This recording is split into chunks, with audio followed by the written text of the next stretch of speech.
रामजीमा नि राम्री ज्ञानीमा ज्ञानी यस्तो सुबासी को हो यो त राम्रै रहेछ त बुहारी बनाउनु पाए त मेरो सास पनि आनन्दले जान्थ्यो नि कृषि मन्दिर सामाजिक मन्दिर ओली अर्थ सरकार मन्दिर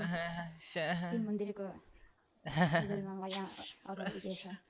म खुसी लाग्यो अब हामीलाई पनि निर्वाचन क्षेत्रमा चाहिँ 40 लाख दिने हो भनेर टिपेर दियो खुसी भयो हेरेर पन्ध्र 30 आएछ मेरो दोस्त कहाँ लियो कि तुरन्त त्यो दोस्त पनि मलाई दिनु पर्यो यो भन्दा मुलाको साग म देखाउँछु रोकिने यो कुखुरा हालेर रामसित बोलिदिन्छ होला क्या बुझ्नु भयो नि तपाईँले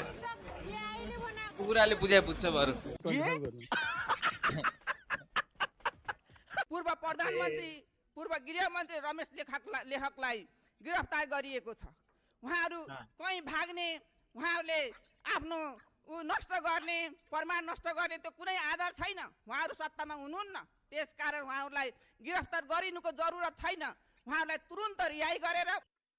यिनीहरूलाई कसले जिताएको यार मान्छेहरूले किन जिताउनु कि यस्ता मुला चुतियाहरूलाई गइसक्यो त गइसक्यो नि अब देश बनाउनुतिर लागौँ न यार खान जता खाइसक्यो त राम्रो इस्टकोट लाउँदाखेरि पनि बाख्राको उठालो जस्तो देख्ने यो मान्छे चुतियाहरूलाई जिताउनु नै गल्ती भयो right place right person we are the needed for the Nepalese people sir in this way